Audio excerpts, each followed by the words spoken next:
496 Denver Center, included Atlanta at Cloud, climb to maintain 13,000, squawk 3775. Hold for release. Give me a call back number 1. Ready to go, and let me know which runway you're planning.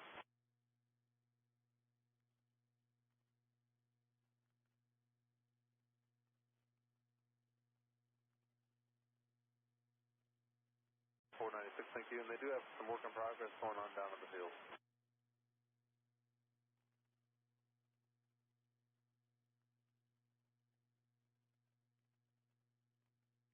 Set 381, nothing, you're ready to go.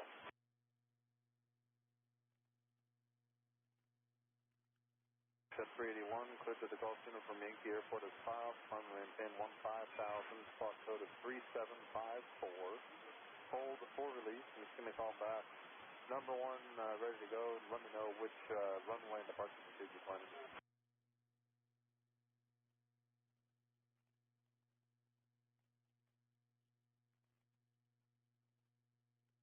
Set 381, thank you.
Devil 1D, center maintain 9,000, turn right, heading 360. 9,000 right, turn 360, Sun Devil 1.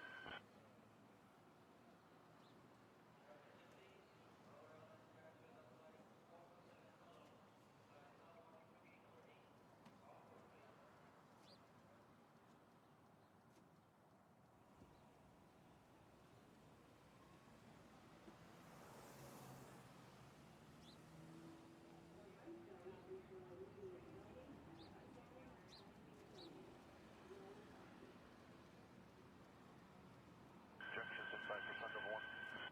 Sun Devil 1, you clear visual approach to runway 11, join the final outside of Jenny. Okay, we're cleared the visual 11, and join the final approach to Jenny, Sun Devil 1.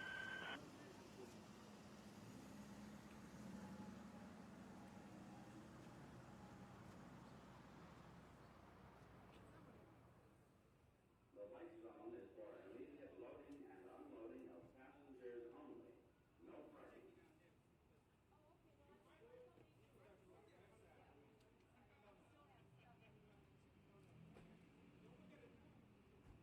The white zone is for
connected to PilotEdge.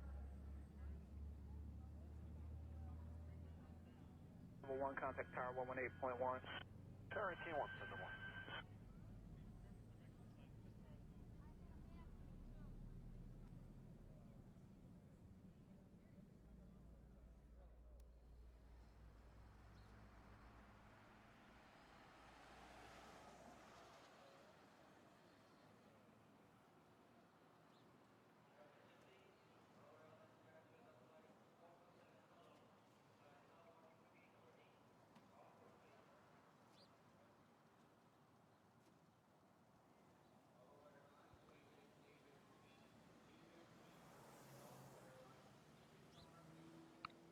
All right, I think I'm set.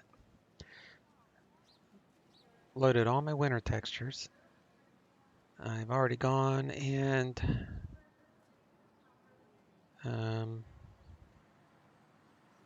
wrong thing. Sam, I've already gone the seasons, enabled deep winter. These are orthos that I've transferred.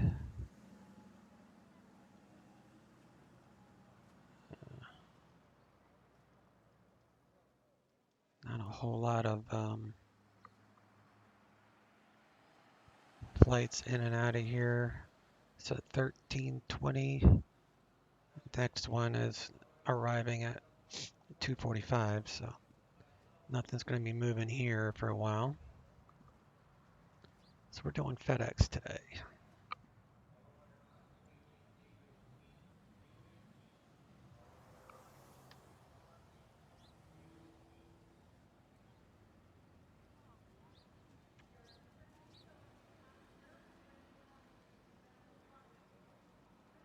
Let's add all these units.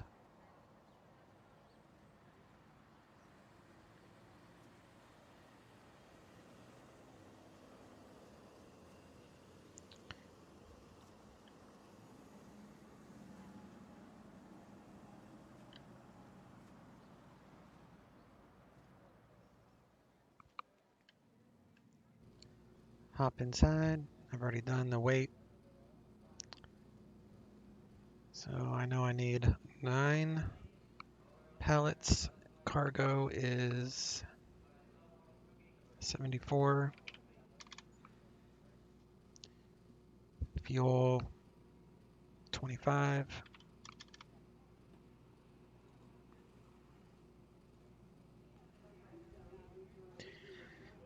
Zero fuel weight, match the sim brief, 2903.6, 2936, yep.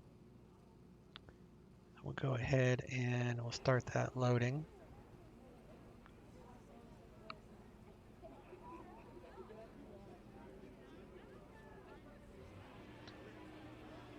No maintenance required. We're only on the 3rd flight. Hey Das, good afternoon there, my friend. What are you up to today? Anything exciting in your computer world? I made a couple purchases today for gaming stuff. I'll talk about that in a little bit. Alright, so let's come up here and we'll turn on the battery. External power is available. Turn on the Gentiles. Bring up these lights. Nav and logo, and start the aligning.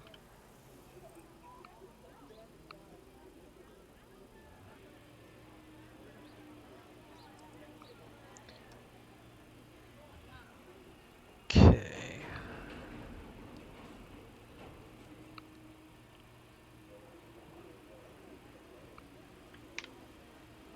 So, I need to update the FMC.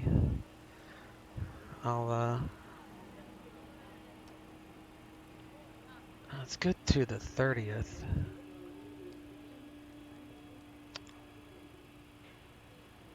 I'll see if I can update the Navigraph at the end of the flight.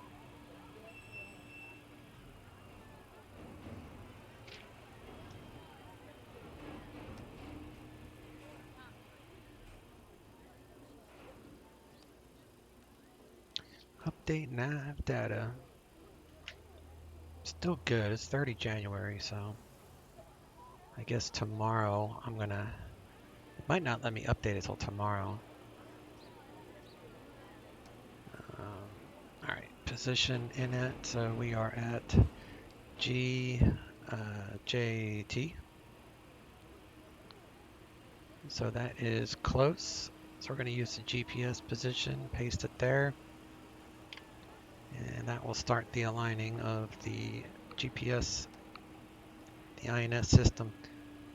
Fire check, those are up, that's to the left. Each engine has 2 bottles, APU has 1 bottle. We can do a test there. Everything's working.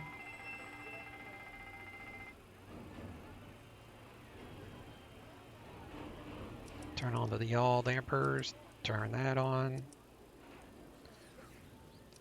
Hydraulics coming on and to auto. Emergency lights armed and covered. Engine start to auto, windshield heat, we'll get that going. And Salt Lake is 4,230.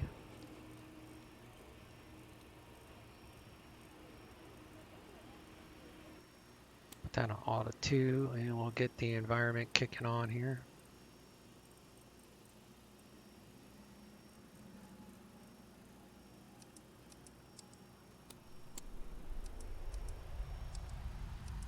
You need the isolation valves on so you can use the high pressure starter.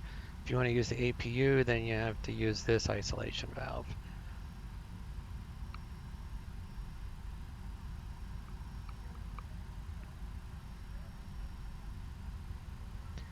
I update once every few years, mostly when stuff really changes. No, I'm talking about like joysticks and stuff like that. So I bought a joystick and a new mouse. So my actual computer and all the hardware inside of it and the motherboard, like I built it myself like 6 months ago. So my computer's new and everything I have in my computer is in the description below for quick reference. But no, I just bought some new controllers.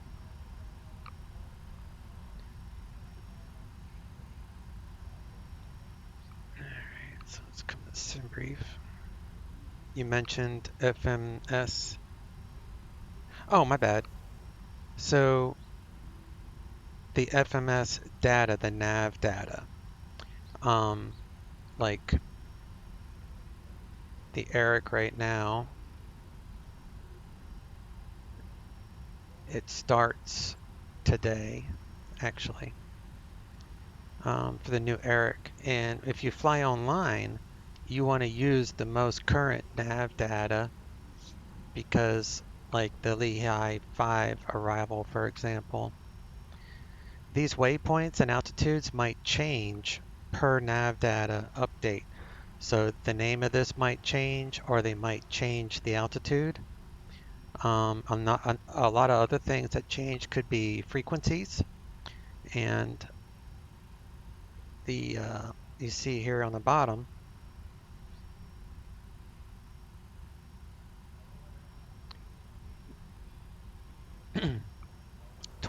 February 2020, so you know it's current.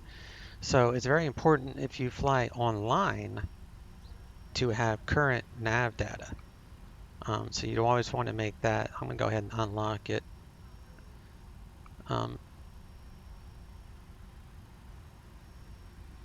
So that way it's there. But yeah, if you fly online, you definitely want to update your FMC. Navigraph is overpriced. I pay a yearly fee, which gives me Navigraph charts, which is basically the same thing as like ForeFlight, except you know, ForeFlight's made for real world, so SimBrief is a close second to ForeFlight, or not SimBrief, Navigraph charts. It's really, really good. And it comes free with a subscription. So I pay just a yearly, one time a year. It's like $100. So I get all these updates And like I said, you know, you can get just the data and not the charts, which is cheaper, but I mean, for me, I like to have it all. And plus, I strictly fly online, like very rare, maybe 2% of the time do I fly offline. So it's very important that I have the most current and up-to-date nav data. They don't change as often as one thinks. I used original XP11 data till just a week ago. Never gave me an issue on PilotEdge. No, in most cases, you're right. Like my GTN 750 uses the 1801, I think it's 1801 or 1803, something like that, nav data. And I haven't really run into an issue with it, but it's possible that you could have issues. So I just know from hearing others and knowing that I've run across it myself to where I have seen runways change, like the number of the runway changes. And if it's not updated in your charts, like SkyVector is always up to date, but in my airplane, it might be an ILS 35 in the nav data in the Airbus or whatever because they haven't updated, because I didn't update the nav data. So right now it would be like ILS 34. So that's why I do it. But if in in most cases you are safe to use outdated nav data, and on PilotEdge you can just tell them. But it's more of a individual preference. You know what I mean? Like I have the ability to keep up to date, so I do. If I didn't have the ability, then you can certainly get away with not having an up to date nav data. All right, so I got my fuel, 0 fuel weights, 293.6. Departure, I think we're gonna do 29er.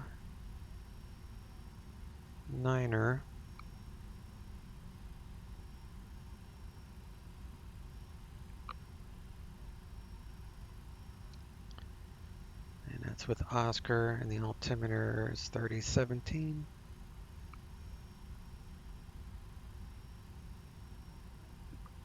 Current with Oscar, we'll double check that as usual.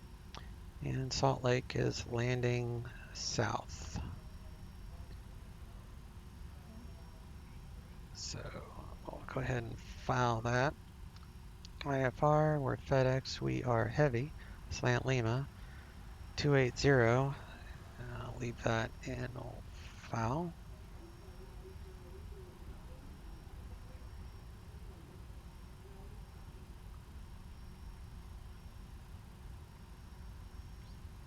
Okay.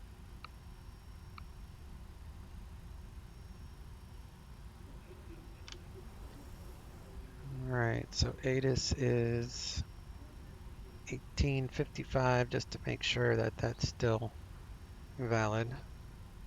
Probably is, but get the current. With this plane, you have to pop both of these up. Visibility 7. Few clouds at 2,200. Ceiling 3,500 broken. 4,500 overcast. Temperature 0. Dew point -4. Altimeter 3017. Arriving and departing runways 22, 29 or Arnav runway 29 approach and use. Read back all runway assignments and hold short instructions. Advise on initial contact. You have information, Oscar. All right, so nothing's changed. So we can go to ground control. Tower is 18.1. So we are set. I just have to set this altimeter. It was 3017.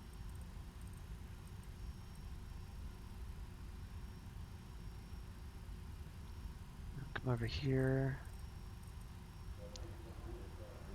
There, we're all good.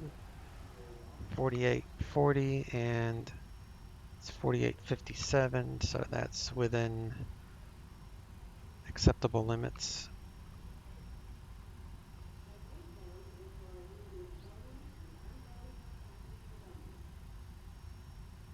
We are finished loading, so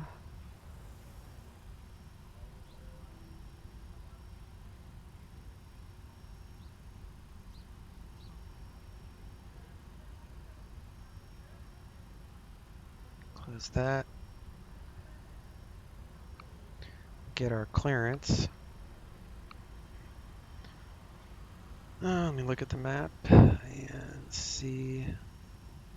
I always make sure the flight plan filed, which it did. Do the Rowan 2 departure, and I'll brief this flight here in a moment. It's snowing in Salt Lake right now, so it should be fun. Fun and adventurous. Afternoon, Grand Junction ground, FedEx 3171 Heavy at cargo with Oscar, IFR Salt Lake City. What if it's Marcus? Usually it's Marcus. FedEx 3171 Heavy, Grand Junction grounds, clear to Salt Lake City Airport, Road 2 departure, Grand Junction, then as filed. Climb via the SID, except maintain 14,000. Denver departure frequency 119.7. Squawk 3755. Cleared the Salt Lake via Rowan 2 departure. Grand Junction, then as filed, climb via the SID, except maintain 14,000. Denver departure 119.7, squawk 3755, FedEx 3171 Heavy. I think I messed up. FedEx 3171 Heavy, read back correct. No, I didn't. Okay. Alright. So I need to create a flight plan on my virtual FedEx. Where is that?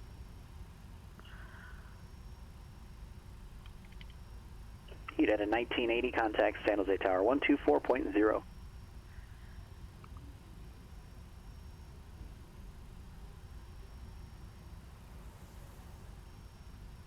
San Jose Tower, United 1980, ILS 30 left.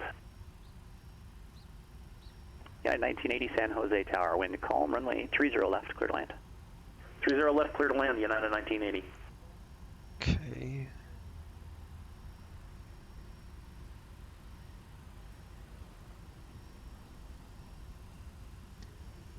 Trying to log into this virtual FedEx. It's giving me a hard time. You're already logged in. Okay. I'm going to charter a flight because I don't know if there's a FedEx GJT Salt Lake City. Flying the 763.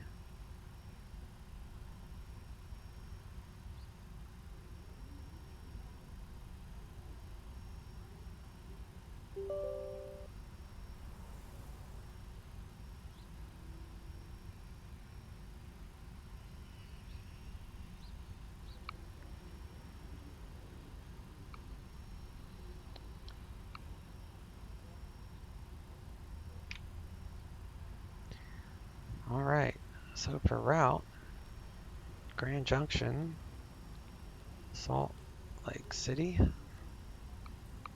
go there, FedEx 3171. For commercial, you always combine the numbers 3171 if this was a general aviation aircraft with a November country identifier, then you would say November 3171. So only on commercial do you combine the numbers to make them flow 3171, 1399 instead of 1399. So that's why you hear me say it differently depending upon if I'm flying GA or commercial. So flight number goes there, and I'm not going to. We're going to do a departure. 29er, Rowan 2, Grand Junction. We're going to arrive. Actually, let me go to route.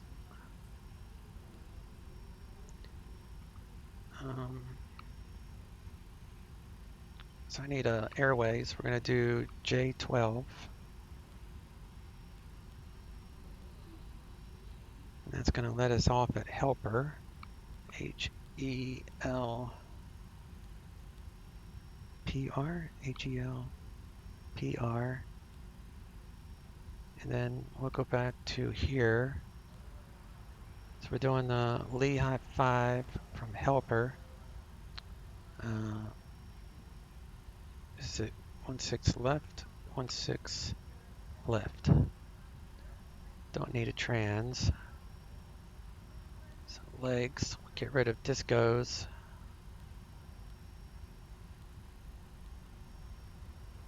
You always want to get rid of discos before you put in your cruise altitude. Cool Stripe 55, Albuquerque Center, roger. Let's see if my FedEx is up yet. Yes, it is. So, let me fill this out real quick. Cool Stripe 55, no problem. Flying at flight level 280.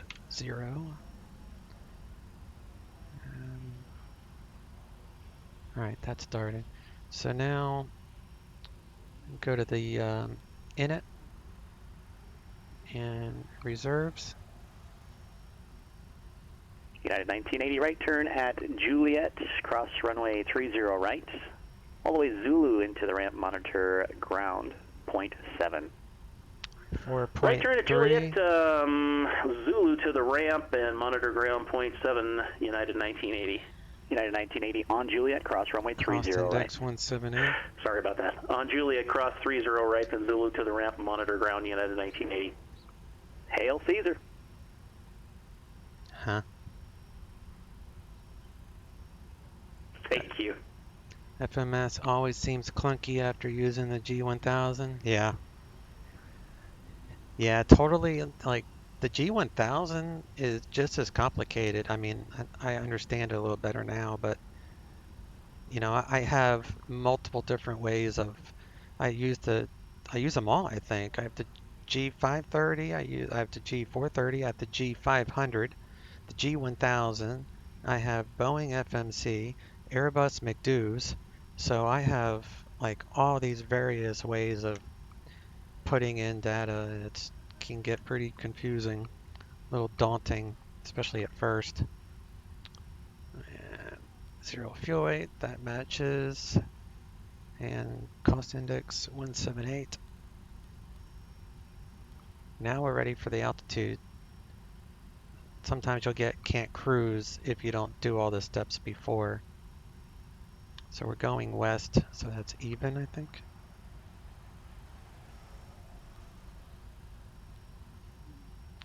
And so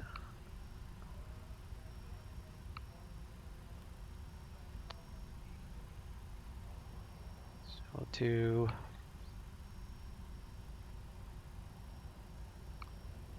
flaps 5, CG, it's trims 4.2.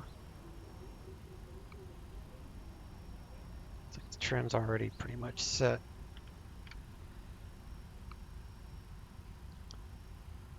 So route, we're gonna do 29. Gonna activate, execute, take off data. We're gonna Cool Strike 55, roger, thanks. page 2, the winds 150 at 3. Temperature is 0. I'm gonna derate that at 50. So rotate 143. All those are in there now. So we are set.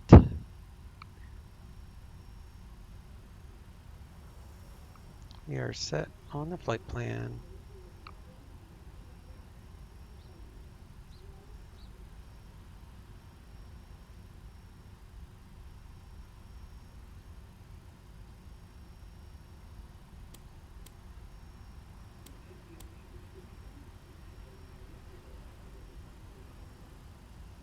See, the VORs will be in auto as long as this is on flight plan. If it's on like ILS, for example, it will go to manual.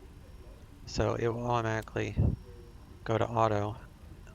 You can change that if you want, but it's done automatically there. And we are cleared to 14,000. We're going to climb via the SID for 14,000. We're going to cruise up there about 2,300. Turn the bank angle to 25 degrees. And 29er. It's runway heading. And we'll have that set for heading select at first. MCP is set. So we'll put this to engine.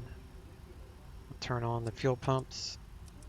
Don't need the center fuel pumps. There's no fuel in the center tank. One time I've ever needed that is for oceanic flights. Beacon's coming on. Looks like we're good to start. So we're going to be using the high pressure unit right there to kick this on. So we're going to come up here. We're going to go to ground. We're going to wait for the N2 to come up to about 13 to 15. We'll get some oil pressure, at which point we'll introduce fuel. There it is, adding fuel.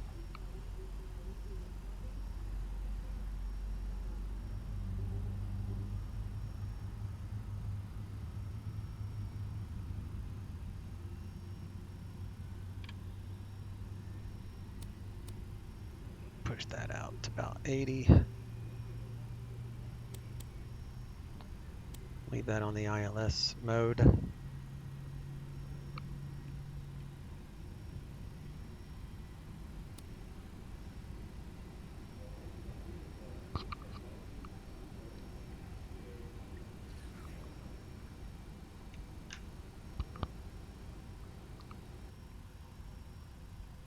At 20 N2, we can start engine 1. Let's come up here, go to ground. Same thing. About 13 to 15 N2, we'll start seeing oil pressure. If we don't, then we stop the start. We stop the start. That makes absolutely no sense. All right, so now we're going to add fuel. We have oil pressure. That's the temp there, so good there. If you wait too long, you'll get a hot start. And if you hot start this, you got to pretty much start the sim over again and do maintenance. That's the only way you can fix it. I've forgotten sometimes.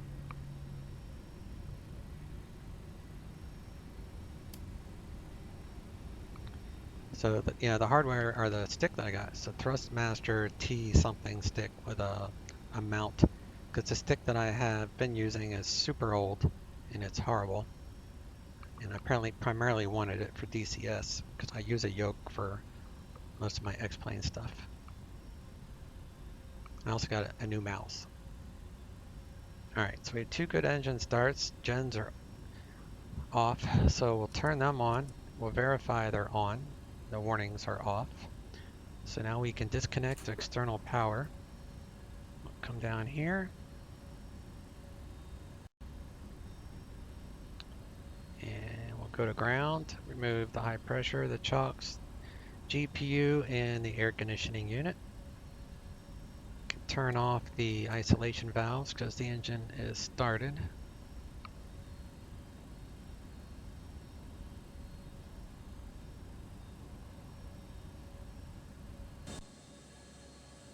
Ground to cockpit.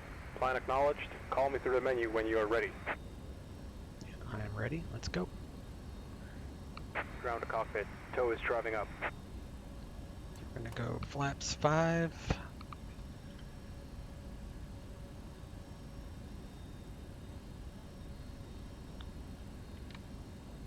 The flight plan. Let me see what you said here. What happens if the SID says to go up to an altitude, but that altitude is too high for destination? Do you mean if the altitude is too high for the airplane that you want to fly? Do you just do vectors to the first point and ATC gives altitudes? I'm confused about the question. I'm not sure. Okay, all doors and hatches are closed. Ready to connect. Maybe if you put it a different way, I'll know. It's a problem with reading text. It's like sometimes you lose some of the message. Or I'm not I'm not figuring that out.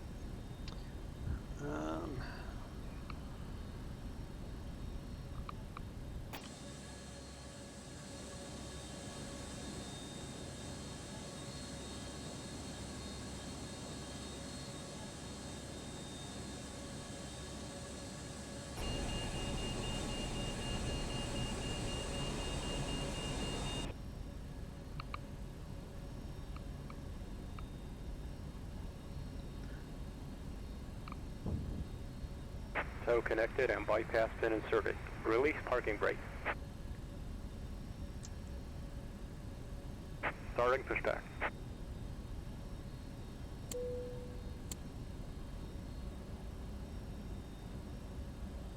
Gold Strike 55, contact Albuquerque Center 134.6.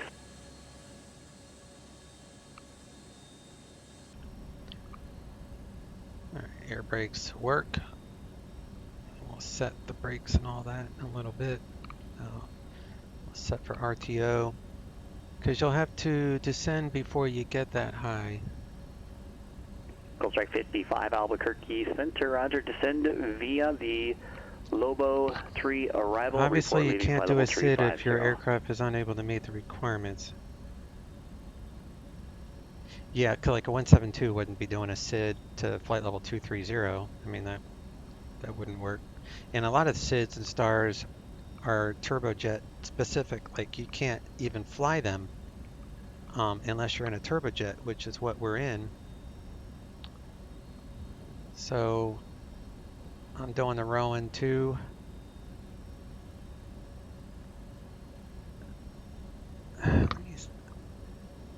You'll have to descend before you get that high. You skipped one message. Oh, like if you want to use a SID, but your airport is 30 nautical miles, you wouldn't want to go clear to 14,000 via the SID. Oh, okay. I think I know what you're talking about. So, just, I think Salt Lake City has a SID that I can use to show you. Seagull 1 is a good example. So see how this has an altitude of flight level 230, right? And let's say you want to land here at some airport here. So you could file the Seagull 1 as a departure, and then Operation complete. Set parking brake. let me do that real quick. Disconnecting tow. Stand by. So you would make, like, for example, the last waypoint in the in your flight plan, Scoville, and your top altitude when you file, if you file an IFR, obviously, let's say your top altitude would be like going this way, so it'd be even. So let's say it's 16,000 feet, right? So your top altitude is 16,000. The top altitude on the departure is 230, but that doesn't mean you have to go to 230. That means you could file 16,000, climb via the SID for 16,000. So your top altitude assigned that I filed, or that you would have filed, is 16,000. So you would never even make it to 230. So just because a SID says 230 doesn't mean you have to file 230. You can file anything you want as long as it is within the MEA. And the MEA is right here. It shows to save altitudes on the side. So, 16,000 is safe for the MEA going on this SID. So I think that answers your question. I think so.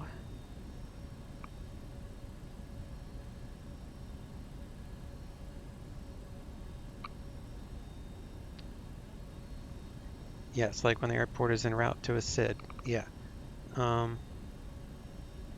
So you just file whatever cruise altitude you want, and he'll just say climb via the SID, except maintain 16,000. Disconnected and bypass in pin has been that removed. experience, Hand signal on the right. would just We'll be see you next time and 16,000. have a safe flight. So you don't have to go all the way up. Same thing with a star. A lot of stars will have higher, like in between altitudes than you're cruising. So you can just disregard all the altitudes that are higher and just go off of anything that would be lower than your intended cruise altitude. All right, brakes RTO. We'll arm the spoilers for takeoff. And we'll set this for 20 miles. That's already set. We'll do cargo heat on. TCAS is off, so we need to set the transponder.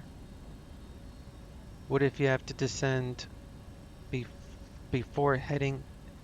Well, if you're like, they have minimum vectoring altitudes, so if you're IFR, they can vector you to an instrument approach, and every instrument approach has an altitude to which a TRACON or a center can vector you to.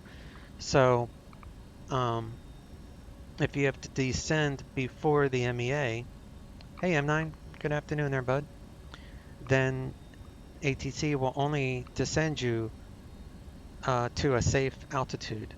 Obviously, if you're in VFR, then you just can descend if you're flying VFR. But if you're in IFR, then you just descend to whatever they tell you you can descend to.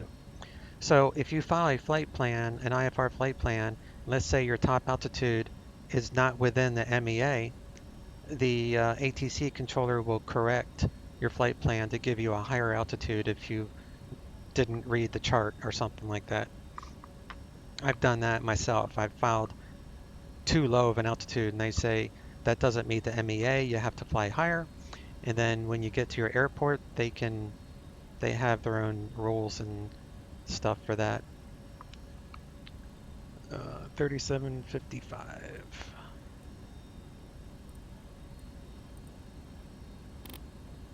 TARA.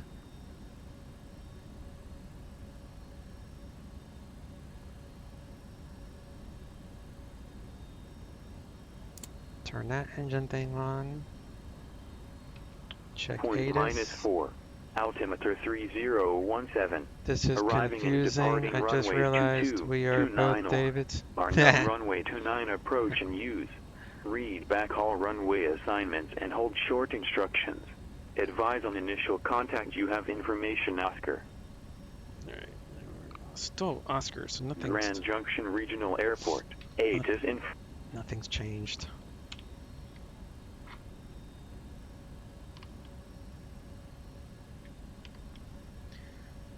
Alright, let me pull up this map here.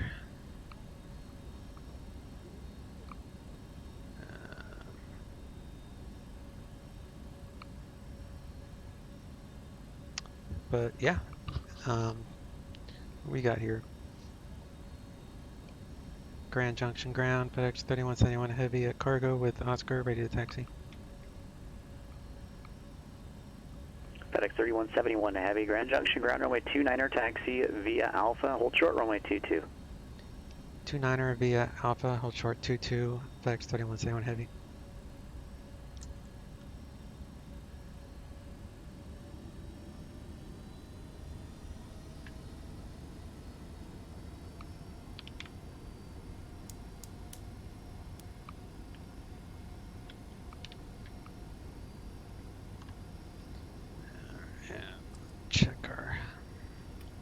Check our controls. Rudder works, obviously. Right. System hydraulics are on the 80%, so we're good. I'm going to turn on the GPWS override because this plane likes to give me alerts on takeoff. So I'll turn that on so we won't be getting alarms.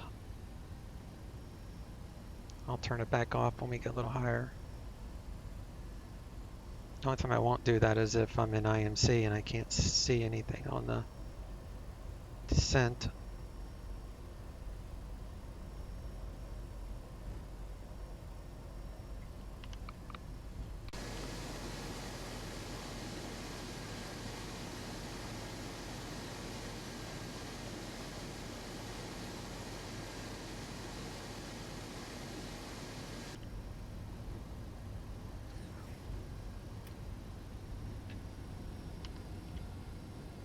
Oops. Sorry about the whiplash. It's Oscar till you hit a runway. Right.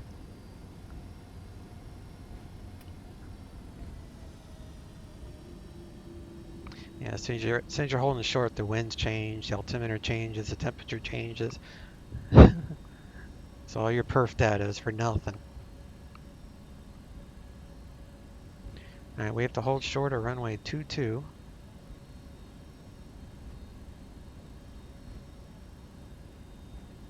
That warning is just the terrain override I had turned on.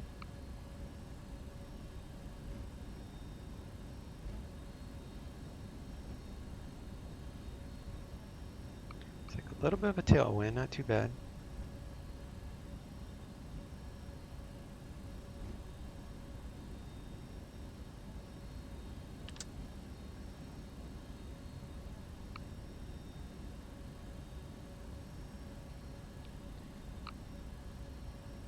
For the last few days, almost every streamer has had ATIS changes between taxi and takeoff. Well, really, you don't need to check ATIS after you taxi because usually a taxi won't be that long. So you only have to report ATIS on initial contact at clearance or ground, and then again when you're ready to taxi. So you only have to, grab the ATIS twice, at least for your departure airports. Takeoff, I just look at my weather injector to make sure that nothing has, changed too much. All right, so we're going to put that on tower. Departures 19.7. And I'll come up here. So we are lit up. Set.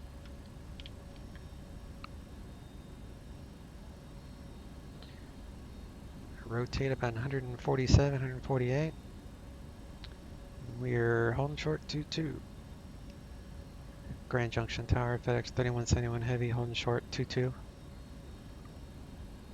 FedEx 3171 Heavy, Grand Junction Tower, taxi on runway 22, runway 29er, cleared for takeoff, wind 140 at 3. Taxi on the runway 22, runway 29er, cleared for takeoff, FedEx 3171 Heavy. Alright. Let's go. Let's go.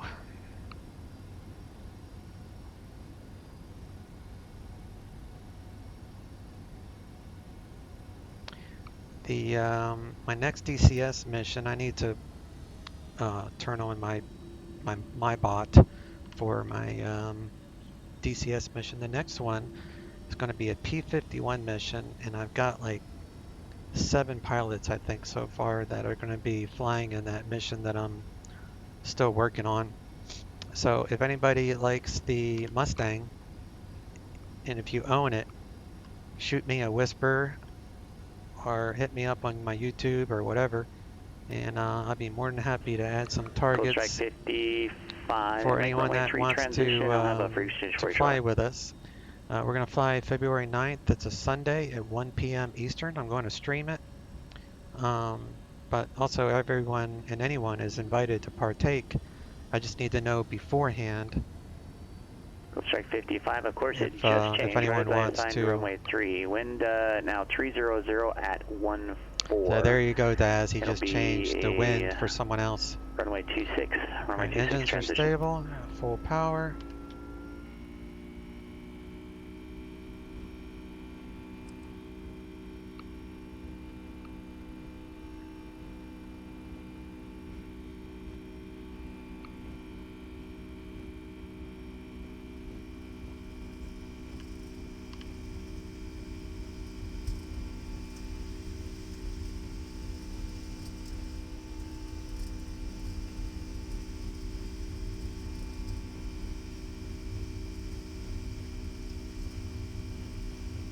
V1.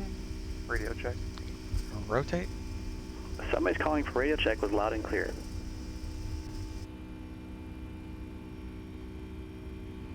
Positive rate, gears coming up.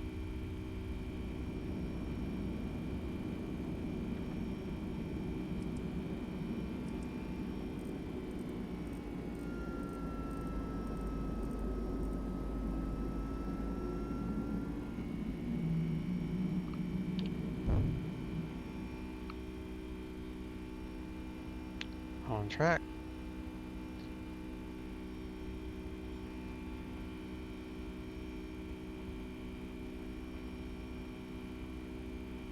San Francisco clearance, Velocity 09, clearance up to Seattle, please.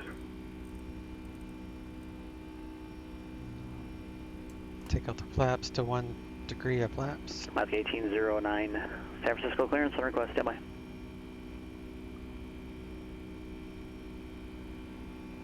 FedEx 3171, heavy contact Denver departure.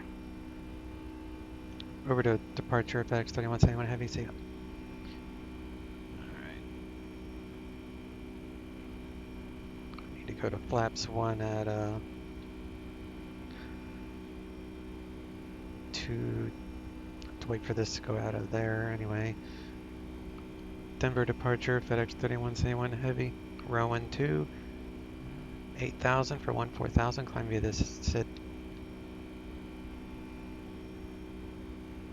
FedEx 3171 heavy, Denver departure, radar contact. Alaska 1809, San Francisco clearance. You're cleared to the Seattle Tacoma International Airport. Truck in to departure, deadhead transition that has filed. Climb via the SID, accept maintain 10,000, squawk 6312. Alaska 1809, confirm climb via the SID, accept maintain 10,000. And I Alaska gotta be 1809, at read back correct.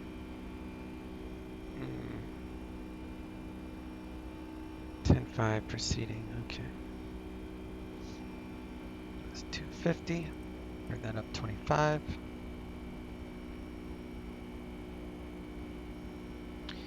Can unarm the spoilers.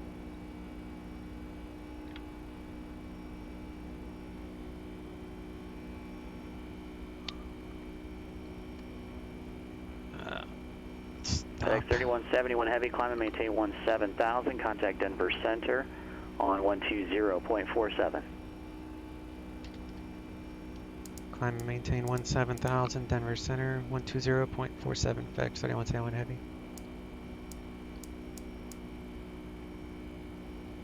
Gold Strike 55, contact Albuquerque Center, 124.32. 2047. So when you get to the centers, I don't have to say heavy anymore. They don't care about separation like that at centers. You only say heavy from approach and below.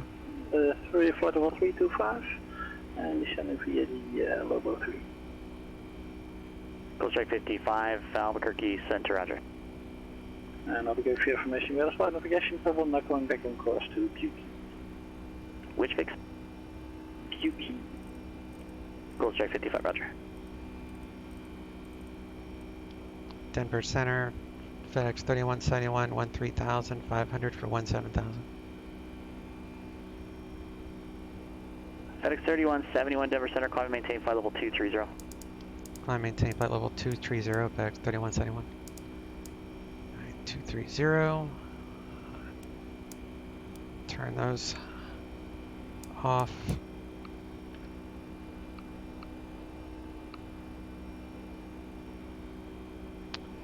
And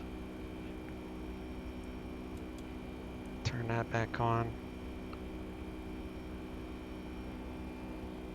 Cabin pressure. Let's climb as difference. Yeah, it's climbing. And standard will be the next thing.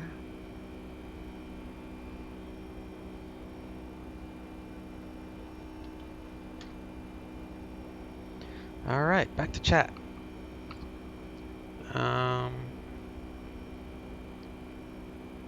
Winds are, let me back off here, or back up.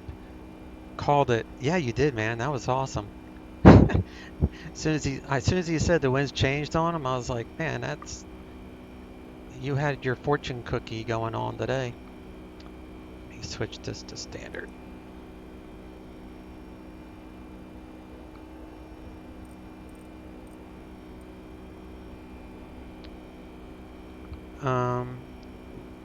Winds are doing the moonwalk out of there. Yeah. deadhead to transition, that's a new one. Guessing it means a heading to a waypoint, not using GPS direct. Bill Strike 55, proceed direct western. Yeah, I think, Join Lobo 3 you know, that arrival might be a and descend question via for the M9 Lobo 3 arrival. because for that's runway more of a 26 VFR transition. terminology, deadhead, Roger, I directly think. western now, descending Now, to Lobo 3. There is a Join Lobo 3 waypoint again at called western, deadhead descending to Lobo 3 for runway as 26 part of a transition. star, I think, into FedEx like 3171, contact Denver Center 133.67. Denver Center 133.67, FedEx 3171. 336. 7.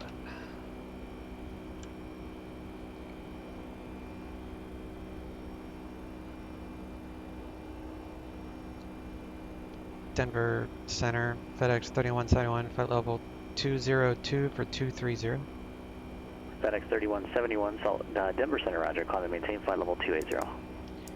Climb maintain 280, FedEx 3171. So in flight levels, you don't have to say the thousands like 16,500. You just say flight level 209er for 280, whatever the flight levels are.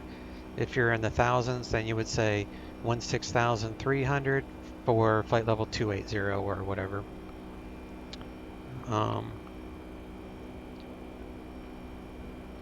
Saying heavy manners for separation, question mark, Daz says. So you have to say heavy if you're in a heavy aircraft, which is usually your gross weight of 400,000 pounds or more. So any airliner that would have 2 aisles is going to be a heavy aircraft. So at the end of your call sign, you include the heavy identifier, just because of what's it called when you take off and you leave all that disturbed air. So for separation purposes, for the TRACONs and below, the approaches and towers and ground control, you always end it with heavy. When you get into these centers, when you're way up high, separation is no longer as big of a deal because of the wake turbulence. So the wake turbulence is not an issue when you get to these higher altitudes. You're moving faster, blah blah blah. So wake turbulence is an issue. So for separation for heavy aircraft like 747s and stuff like that, you have to say heavy if you are in a heavy aircraft. So this right now is the only airplane that I have that is categorized as a heavy. So like my Airbus, I don't say heavy because it's only a single aisle airplane. M9 missed it, but you mentioned Mustang and Sunday sound like a group flight and maybe next weekend. No, that'd be the 9th for that. But no, we were talking about deadhead to transition. So I think that's a VFR terminology. Like you can see, I'm not sure what deadhead means. Yeah, he meant the waypoint, probably something like deadhead or something. Oh, the waypoint name. So clear direct ahead deadhead. Yeah, that's probably what he meant. It's probably like a fix or a VOR named deadhead. So he was just giving him clearance to go direct to whatever the waypoint was.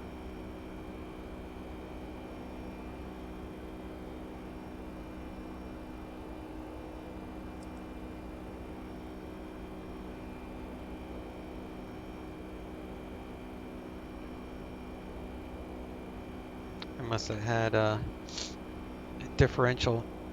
Yeah, the differential was pretty high. I have it on auto too. Maybe I'm climbing too fast.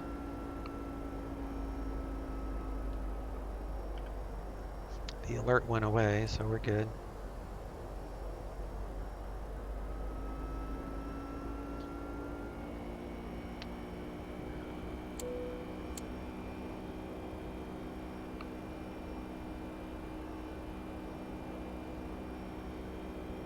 Which to me doesn't mean the deadhead waypoint. There is no deadhead terminology that I'm aware of. Had to be a waypoint. What's it called, M9, when you're flying VFR and you're just using the ground and you're just using roads and landmarks as your navigation. There's a term for that, and I'm thinking it's something similar to Dead Reckoning.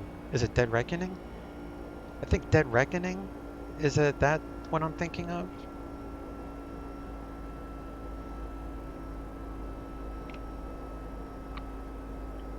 It's snowing in Salt Lake.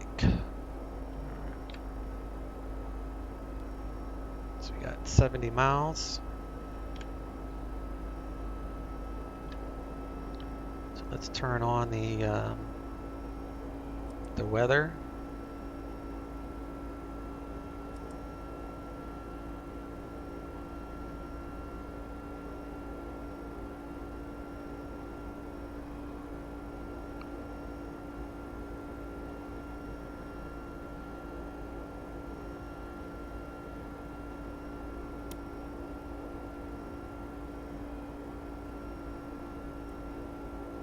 That's 1809 San Francisco ground push to Alpha approved.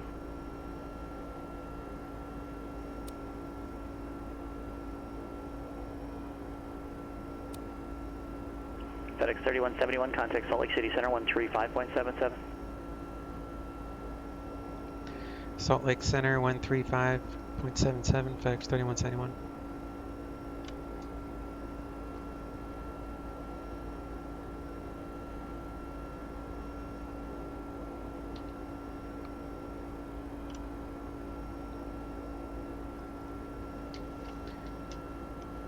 Salt Lake Center, FedEx 3171, flight level 280. FedEx 3171, Salt Lake City Center, roger. Salt Lake City is landing south across Spain at and maintain flight level 190. Report leaving flight level 280. Salt Lake landing south across Spain at maintain flight level 190. Report leaving 280, FedEx 3171. Alright, so I want Spain. I'm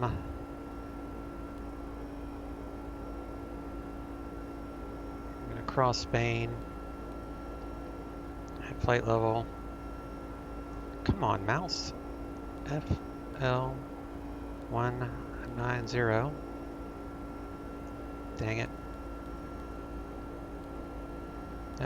FL190. Execute. 40 miles to top of descent.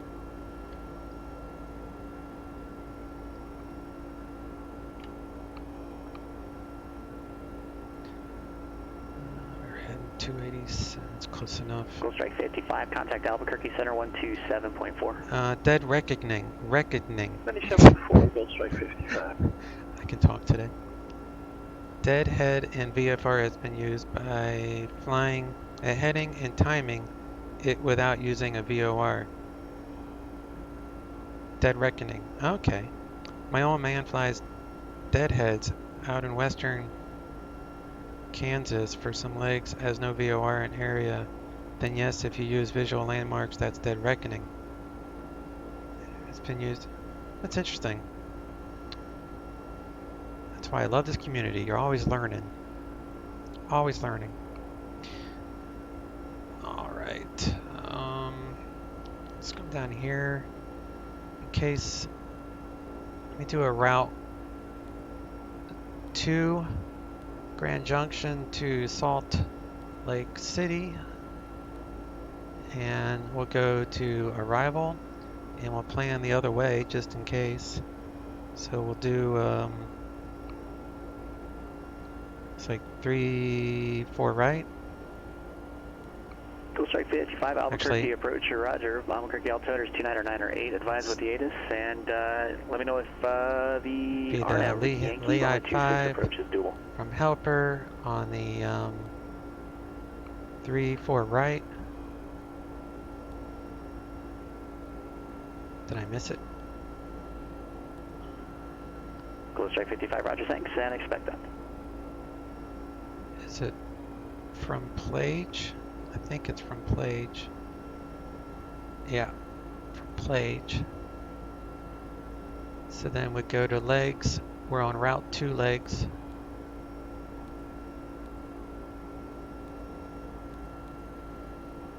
And that starts at Helper, so that's fine. Except I don't need it from Helper, I only need it from Spain, so we're going to delete, do that. We're on that. 20 miles. So we can go down to flight level 190. Alaska 1809, San Francisco ground runway 1 left, taxi via Alpha. So Mike. the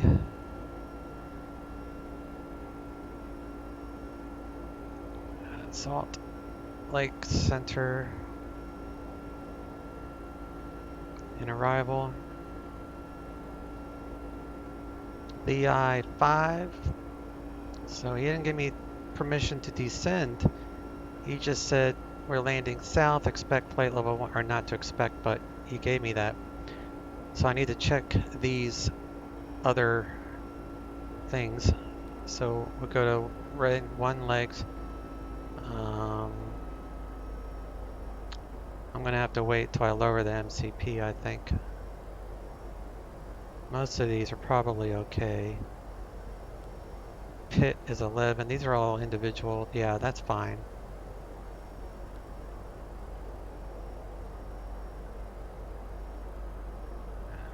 Bring that back in a moment.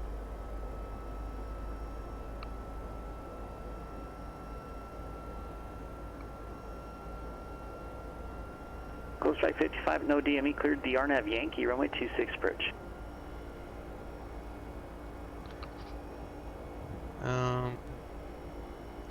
Then yes, if you use visual landmarks, it's dead reckoning. Yeah, that's the terminology I've heard. I've seen Keith use dead head in a stream, though he dead reckoning with it too. He passed a highway, then turned a heading and timed it. He used reckoning to verify his timing and position. That sounds very confusing. My guess, since I was not listening that close, was someone doing the Junction 2 departure from San Francisco. Yeah, San Francisco. It's based off of that heavy metal group. Dead Reckoning, I think, is a title of a song by some rock.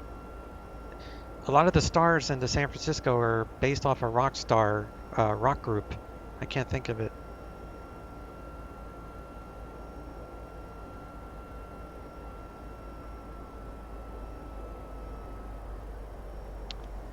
Salt Lake Center, FedEx 3171, leaving 280. FedEx 3171, roger, thanks.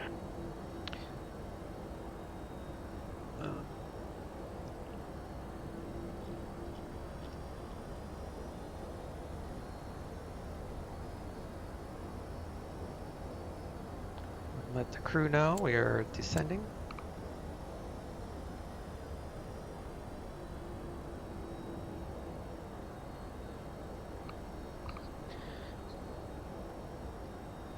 The Junction 2.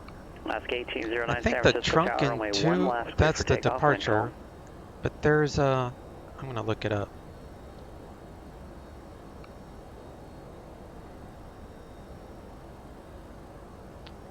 San Francisco.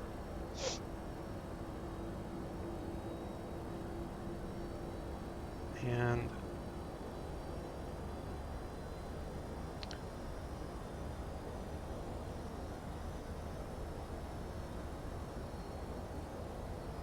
maybe it is just a Junction 2. Can't think of it now.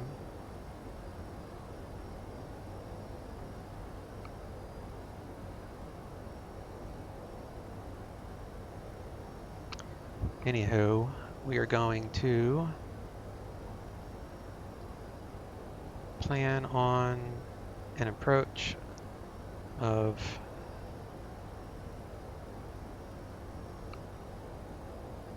16 left, which is a Cat 3.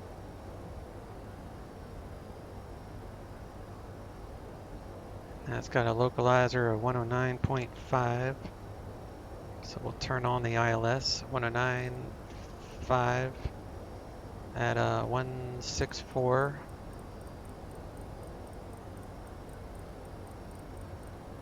And this is just for ILS.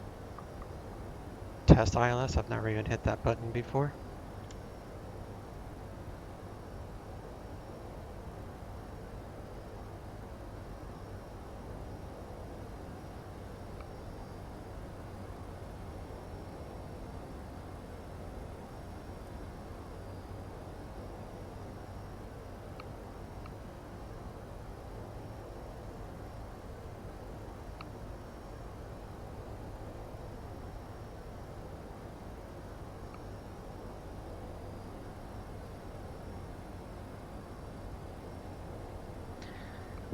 Alright.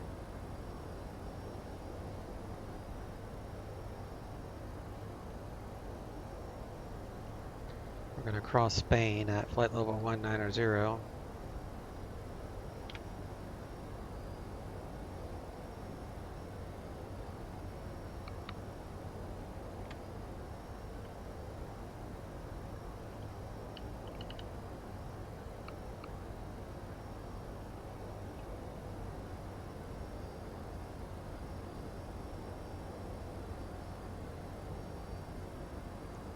So eventually we'll get a clearance to descend via the Lee I-5, but until we get that, we can't descend past Spain. We have to wait till we get our descent clearance. And then once we get to Salt Lake Approach, then we have to start using the heavy identifier again for separation. Alaska 1809 NorCal departure, radar contact.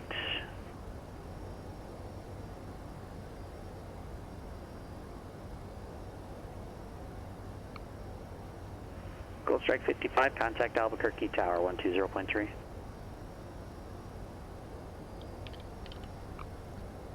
Salt Lake City is not snowing, but it's overcast at 1,100 feet, so there's a very good chance we're going to have to do a full Cat 3 wind 300 approach. at 14, runway 26, clear to land. FedEx 3171, contact Salt Lake City approach 128.1. Salt Lake City approach 128.1, FedEx 3171. Alright.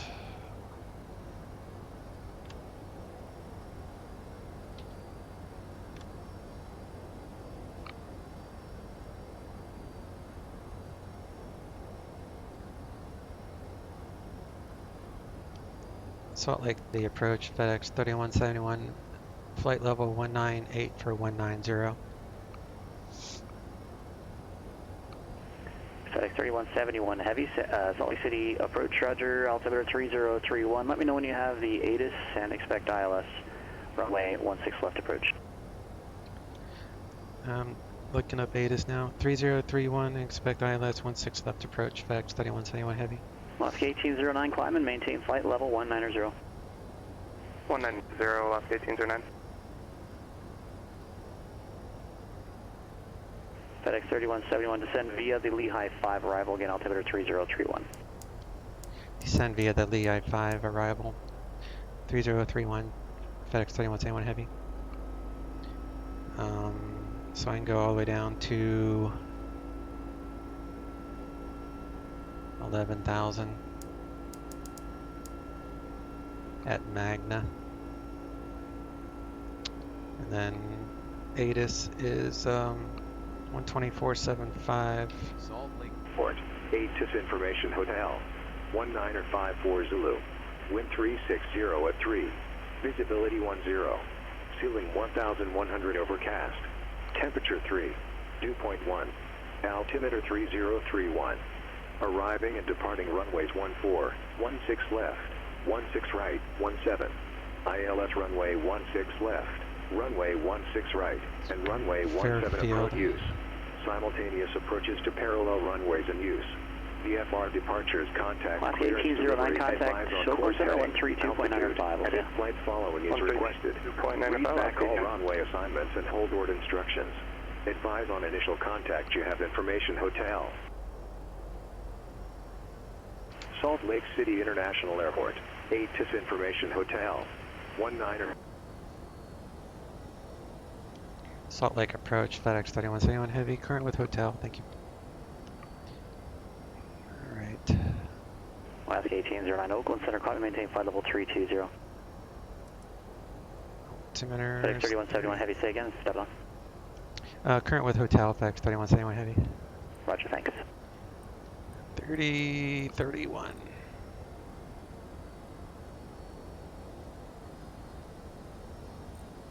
Gold Strike 55, say parking when you're able.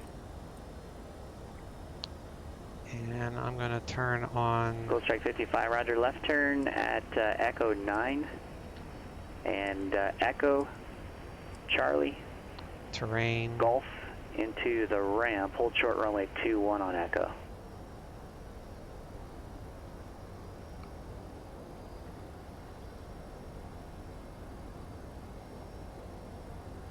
Then the last few waypoints I need to slow down, so I'd say by Pitt and Magna, let's make them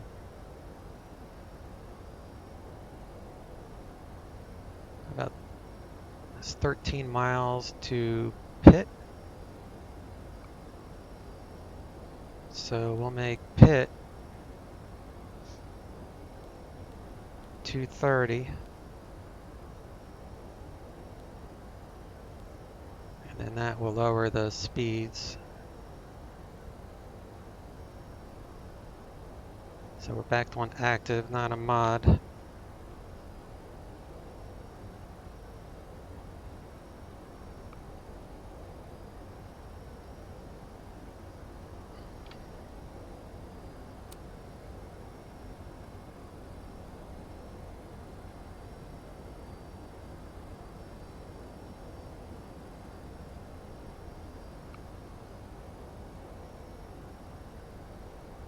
Fuel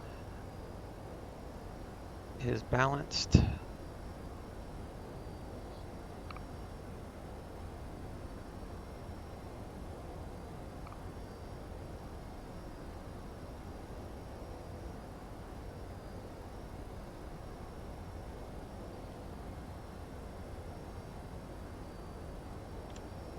$125.7 is a usual suspect for next final approach.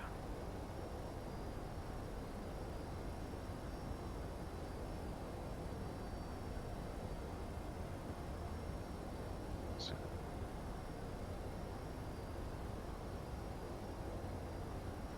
we have to be at 15,000 feet at drive. We're 2 miles away. Gold Strike 55, cross runway pass rate at 21 on 15. Echo, hold short runway 30 at Charlie.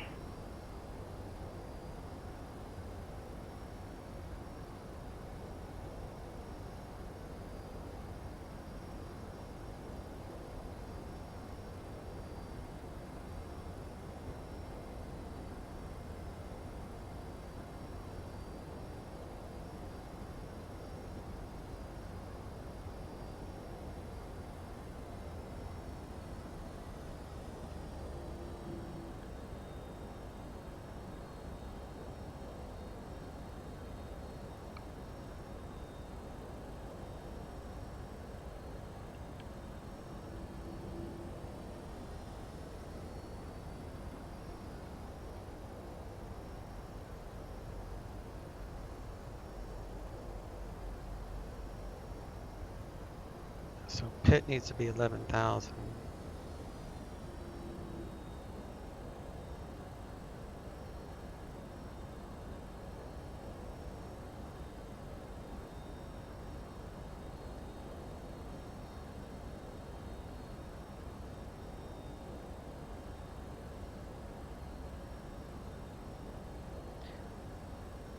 I need to make sure I pass Pitt on 11,000.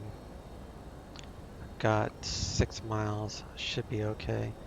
This is the profile right here.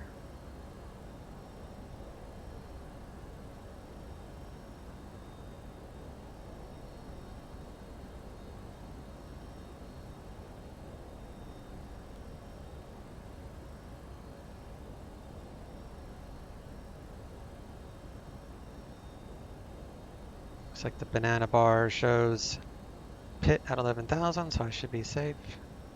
Just slowing down at this point.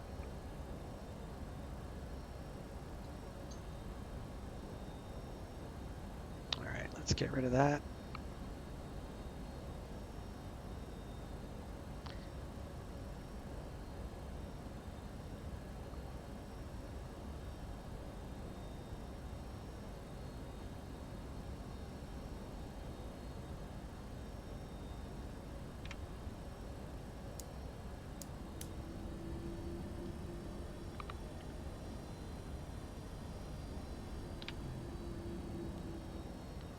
Final approach 156.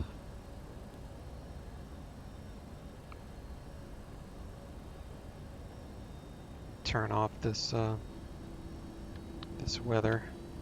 FedEx 3171 Heavy, contact Salt Lake City approach 125.7. Salt Lake approach 125.7, FedEx 3171 Heavy.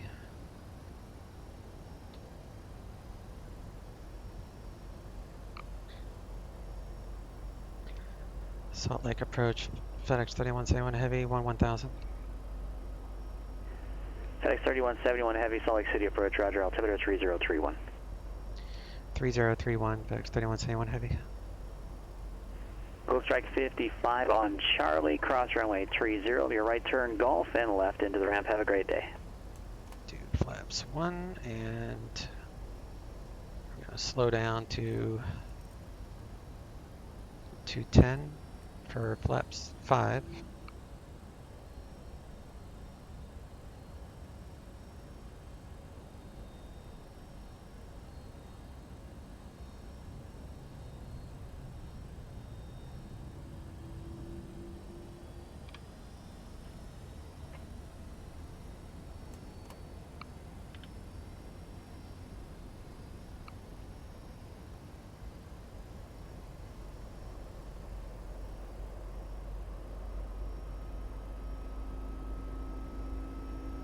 FedEx 3171 Heavy, fly present, heading. Vectors ILS runway 16 left approach, descend and maintain 900,000.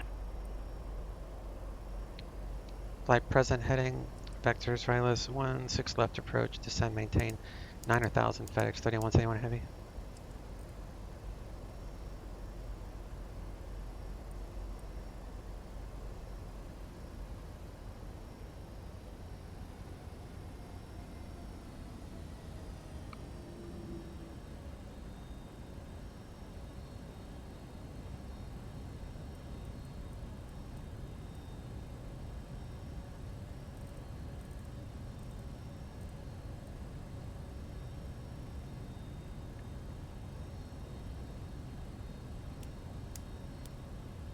Landing lights. Let's start the APU.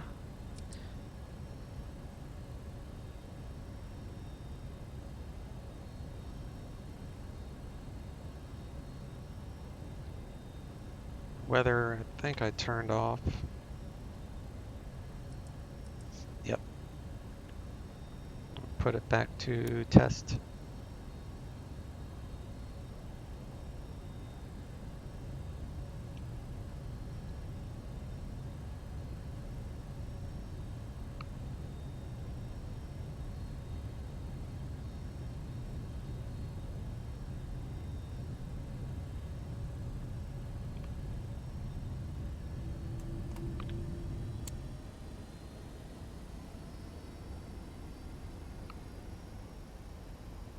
Do auto brake 2 because it's a long runway.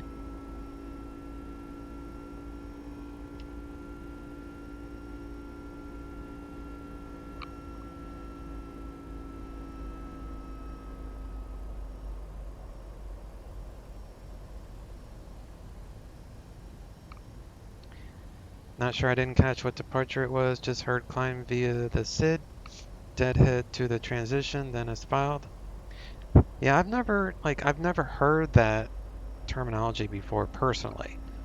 Not to say it's not a thing, it's the first I've actually really heard of it. I've heard dead reckoning, but I've never heard deadhead. Now there is a waypoint or a fix called deadhead. I I was in the process of looking that up. Let me see if I can find it. Maybe it is the Trunken 2.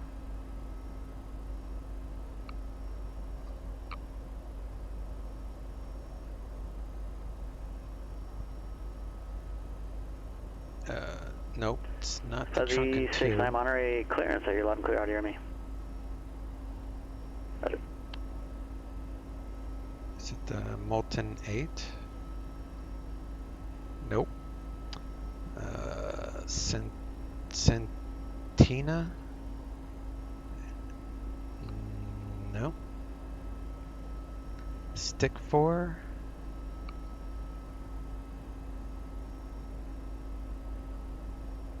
Nope.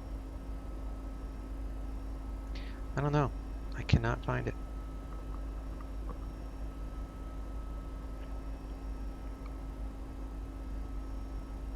We are in the soup.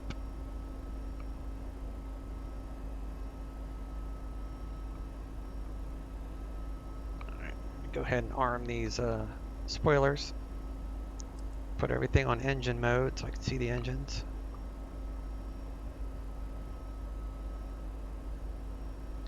Do seatbelts to on. FedEx 3171 Heavy, descend and maintain 8,000. Descend and maintain 8,000, FedEx 3171 Heavy.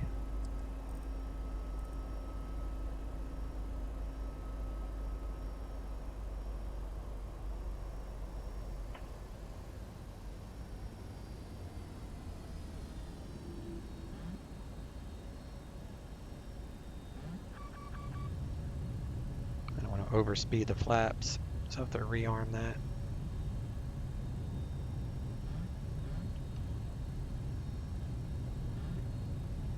It's trying to like yell at me.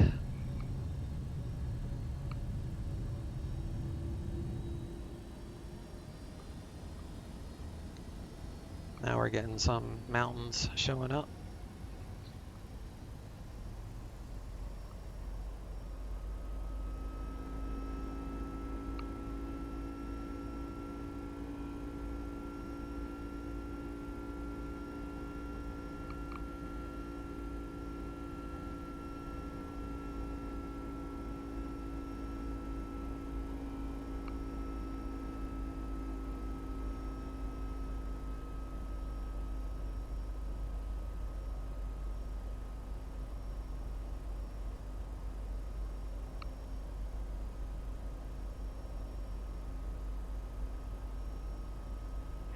FedEx 3171 Heavy, turn right heading 080, descend and maintain 7,500.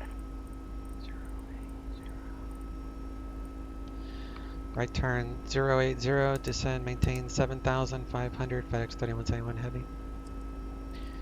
You always do the instruction first and then answer on final.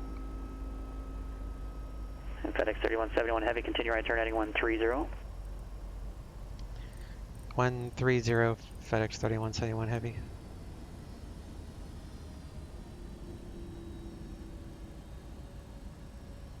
Alright, so 180 knots is flaps 20.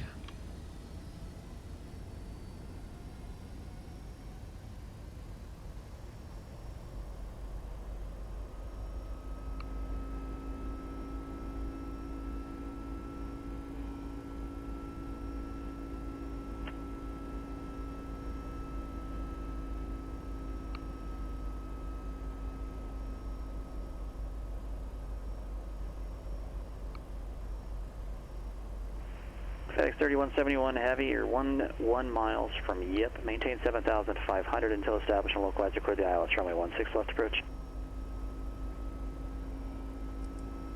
Maintain 7,500 until establishment localizer cleared ILS 16 left approach, FedEx 3171 Heavy. Alright, so 16 left is Tower 1905. Got that ready. Localizer's armed. Might have to do a Cat 3 approach.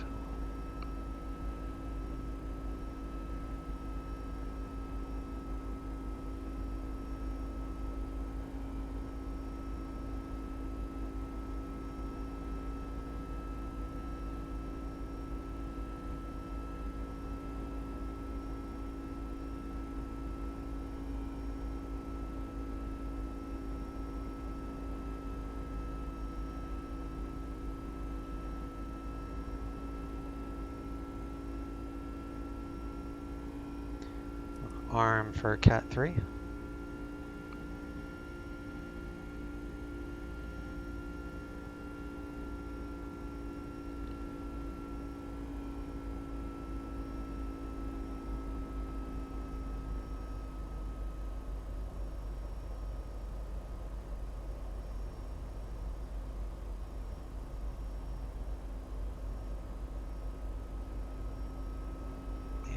Turn off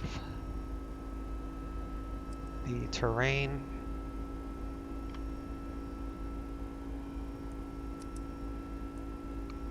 I know it's stupid to do, but it helps with performance and the computer. Monterey 5 departure. Radar vector Gives you like a 10 frame per second increase.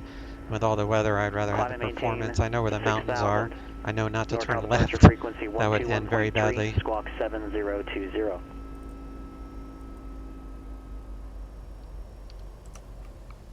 Gear coming down. Spoilers are armed.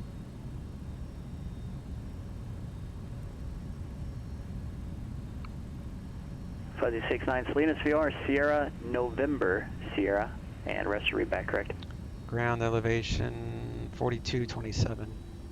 FedEx 3171 Heavy, contact Salt Lake City Tower 119.05. Salt Lake Tower 119.05, FedEx 3171 Heavy. Alright.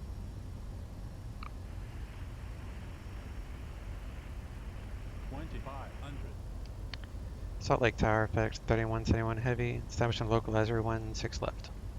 FedEx 3171 Heavy, Salt Lake City Tower, wind calm, runway 16 left, clear land.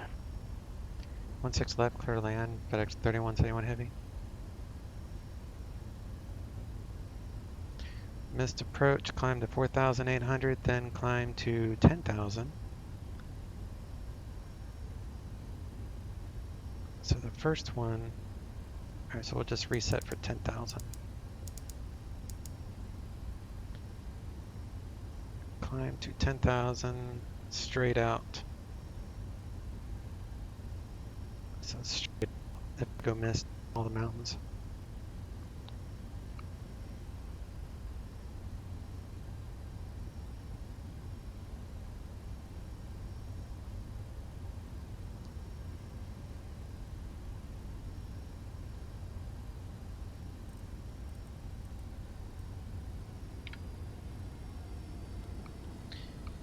$155, so 160 is fine.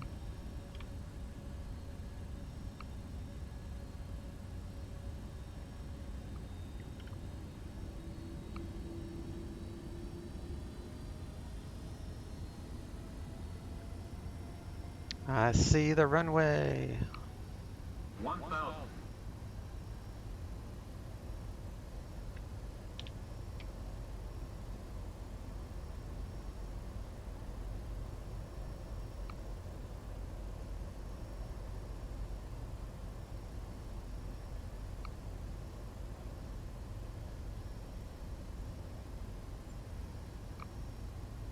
Monterey one check, picture. Now we cannot see. Monterey clearance, good afternoon.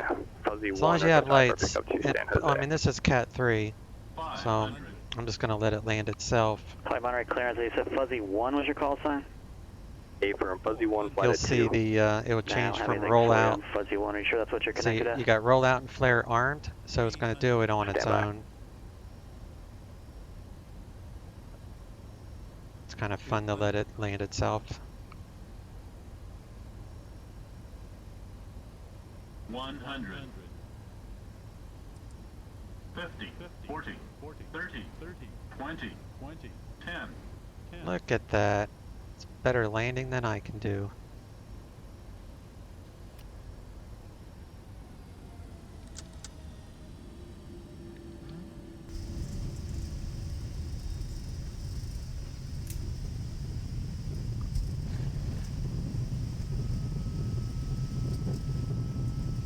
Alright, I'm in reverse, I'm slowing. So that's a good sign. FedEx 3171 Heavy, right turn when you're able, 123.77 for ground. Right turn when able, 12377, FedEx 3171 Heavy. Prescott Ground, November 292, Mike Charlie. West Kodiak with information Golf. Would like taxi instructions from the North GA ramp for VFR to the southwest. It's gonna be a long taxi. I just wanted to do the Cat 3 landing. It was Kodiak fun. 292, Mike Charlie, Prescott Ground, runway 3 right. Taxi via Bravo, Bravo 3, and Charlie. Cross runway 12 at Charlie. Runway 3 right via Bravo, Bravo 3, Charlie. Cross runway 12 at Charlie. 292, Mike Charlie.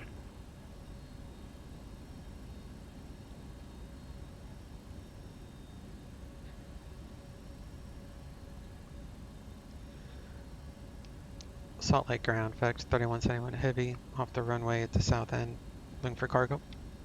FedEx 3171 Heavy, Salt Lake City Ground, taxi cargo ramp on Hotel, Foxtrot, and Golf. Have a great day. Parking via Hotel, Foxtrot, Golf, FedEx 3171 Heavy. Thanks, you too. Monterey clearance, Fuzzy 1, IFR request in San Jose. Fuzzy 1, still not seeing you connected to the network. Is it possible you're Fuzzy 2? Fuzzy Wuzzy was a bear. Fuzzy Wuzzy had no hair. Fuzzy Wuzzy wasn't Fuzzy Wuzzy. Stand by. I had to do it. I just had to do it. Alright, so now I'm increasing these airplanes. So you can tell me, do you know where you're parked at the airport?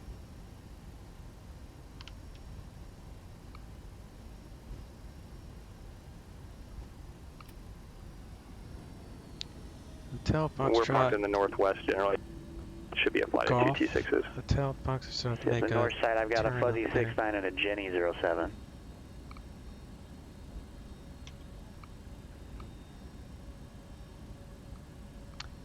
And Ginnigans jumps in. Hey, bud.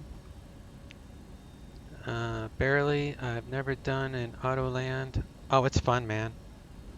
I do them more often in the Airbus just because I fly the Airbus more, but it's fun to do the auto lands. It's kind of nerve-wracking because, like, if you're a control freak like me, you know, you want to be able to have that authority. You're kind of trusting the sim or the airplane to land properly. It's kind of crazy feeling.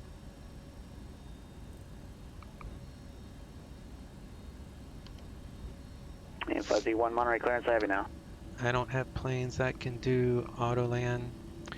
The do you have the Zebo? I think the Zebo 738 or 737. Monterey clearance, clear to San Jose I think Airport, the Zebo can auto land, radar vectors, and that's free. Salinas, VR, Zebo can't. November, Cat 3, really? And then direct. Climb and maintain. You don't have the Zebo? I don't have the Zebo either. Frequency 121.3.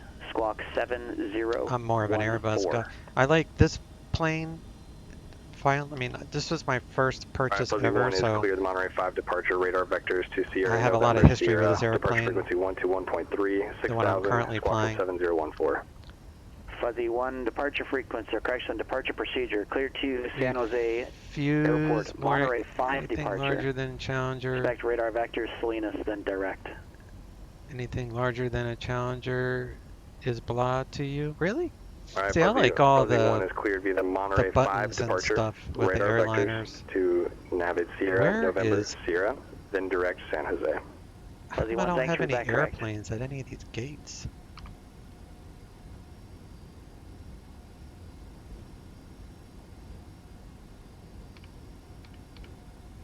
I have to figure that out.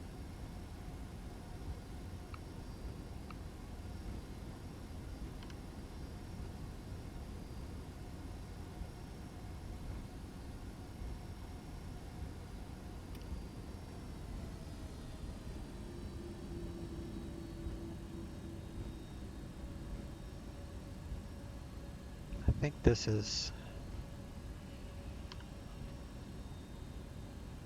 is Golf. Foxtrot. to, this is Foxtrot, and then this is Golf. Doing a serpentine in a 737, 767, I mean.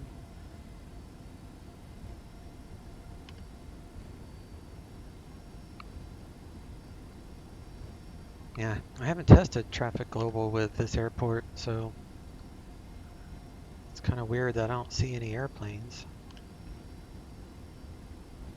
or hear any or anything.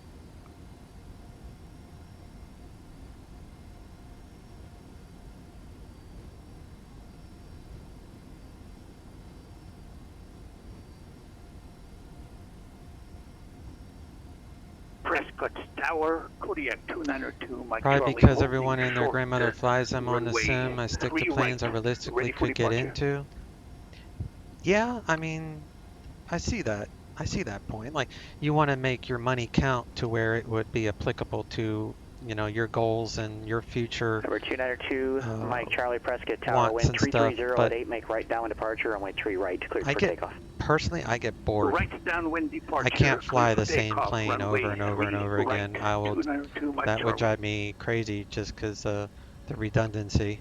I guess Traffic Global is spawning airplanes, so that's not normal. Yeah, it is. That's a Delta shot. But I just like the diversity and, you know, having multiple aircraft. I'm going to be getting 3 more airliners in 2020 plus whatever Microsoft Flight Simulator comes out with.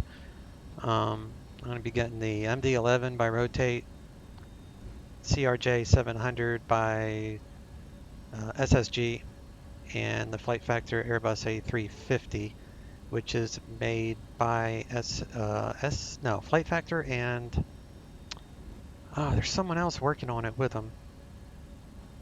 One of them is doing the FMC for the SIDS and the Stars for the 350, so it's gonna be like version 2, I think. So those are the next 3 airliners I'm going to be getting. The one I'm looking forward to the most is the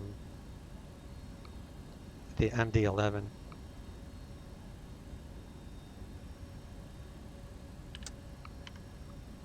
Because I don't have anything that has 3 engines. I'm going to be getting the Falcon 8 also. Oh, I forgot to turn off those.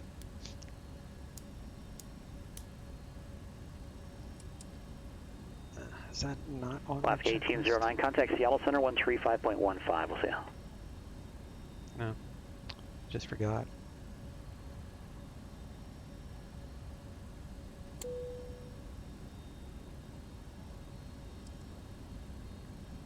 APU 100%.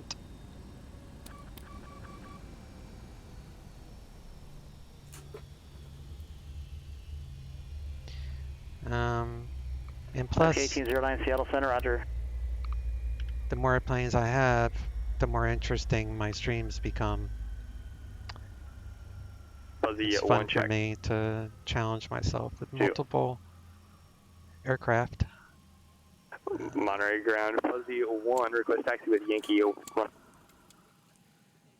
Alright, let me go to PilotEdge. Disconnected. Disconnect.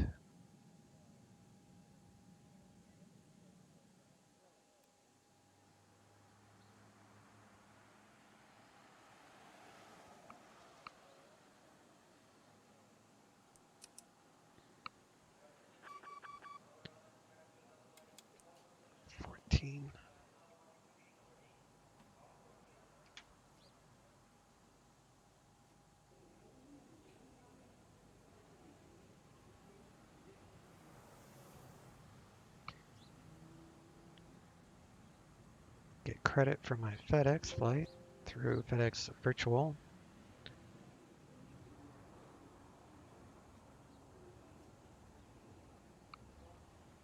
Curious before I do this replay. I wonder if the winter textures screws up. Let me see.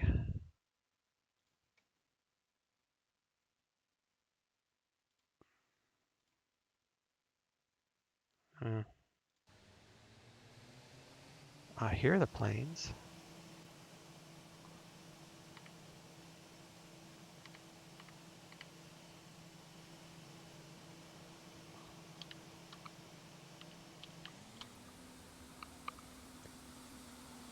Salt Lake should have a lot more planes.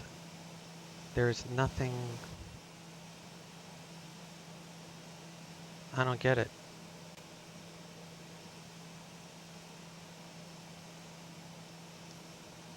I should have planes all over the place.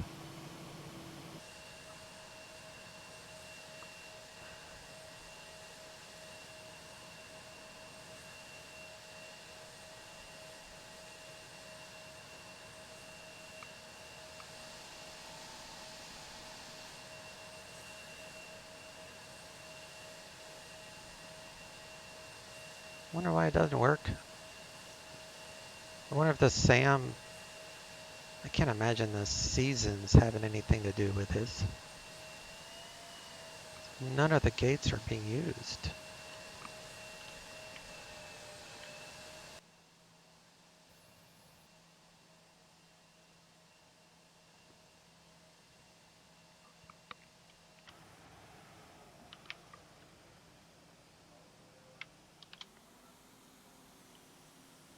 Anybody have any thoughts on why this is not showing any airplanes? Then there's the cost. I refuse to pay more than 70 for a plane. Most airliners are 80 plus. Yeah, the decent ones are. Because they're all copies of the others. No reason to be $80 as the effort of them is minimal to making thousands of GA aircraft variations. Correct, my software isn't allowed in my house. Microsoft software. Oh. If any future kids bring in MS, either the kids get rid of it or the kids, right, they go. That's good stuff. I have no idea. I'm going to have to post in the, you know what, I'm going to make a screenshot. Let me pull this up.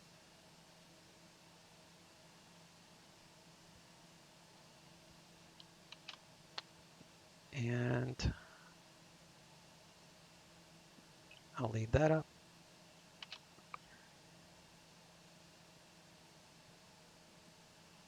Can't imagine the winter textures would have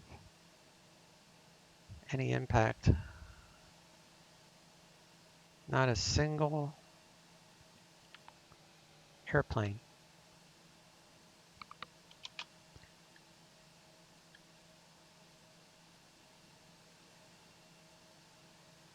That's right, he's going to take off on the wrong runway anyway.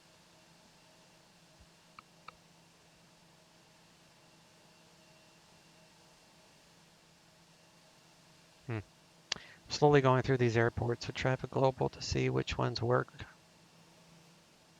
This one, there's like a plane stuck.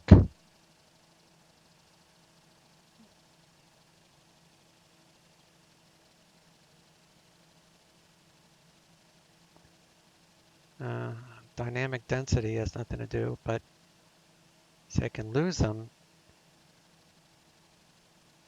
And then they just vibrate. What the hell? That is so weird. I wonder if I can get really close to a gate. I wonder if that would do something. Yeah. They're like blinking. It's like they're there, but they're not visible. What the heck would cause that, Daz? Same goes for Apple. There'd be no iPhones allowed. Yeah, I'm strictly Android. The wife has iOS. I have Android. I like the Note.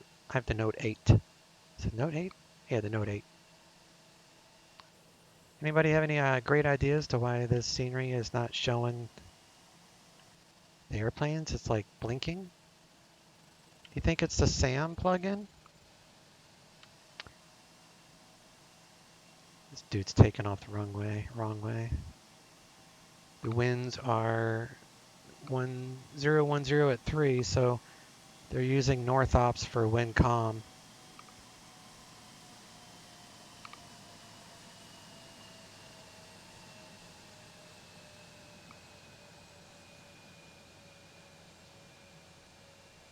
Is he ever going to take off?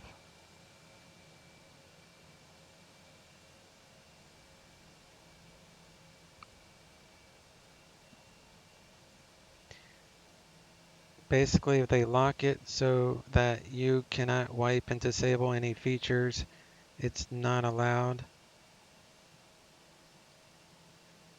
Are you talking about a phone still, or are you talking about the scenery issue? I can even hear it. These things are like blinking. What is going on? This is the only airport that it's done this in. So let me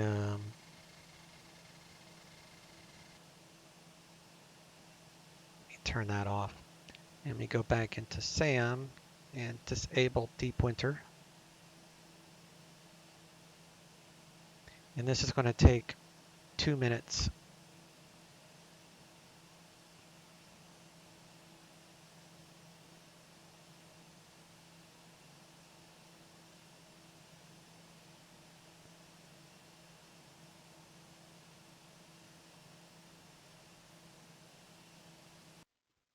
It's going to take 2 minutes to put it back.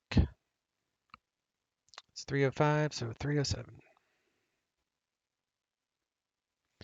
As for scenery, try turning off winter textures and see if it fixes it. Yep, you read my mind. Short book, but you read my mind. So it takes about 2 minutes usually. And if that doesn't fix it, then it's, I don't know what it is. I can try to reload it without the SAM plugin and see if it's the winter. I wonder if the winter textures is screwing it up. I don't know. It's being recorded. I'll upload it to YouTube and post the video in the org forums to see if anybody else had run across this before.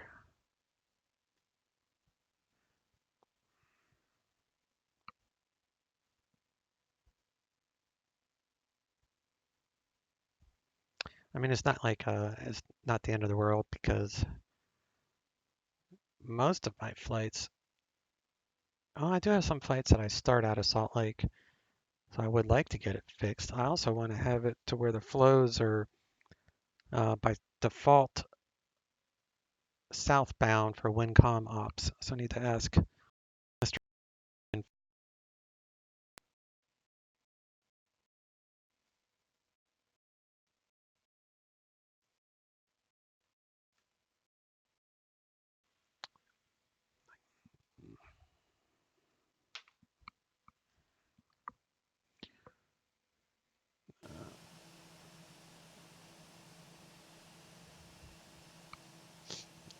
All right. So now we're back to regular. So let's see if that does anything.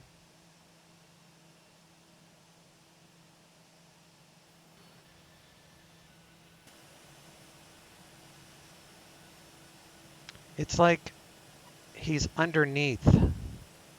It's like he's traveling underneath the ground. It's like it's using a different mesh or something.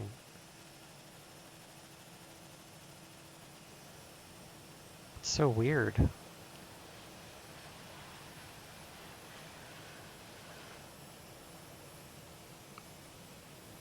don't think it's SAM. I'm going to reload it without SAM, but I won't make you guys sit through that. I'm just going to reload it without the SAM plugin or without the winter stuff and see what happens.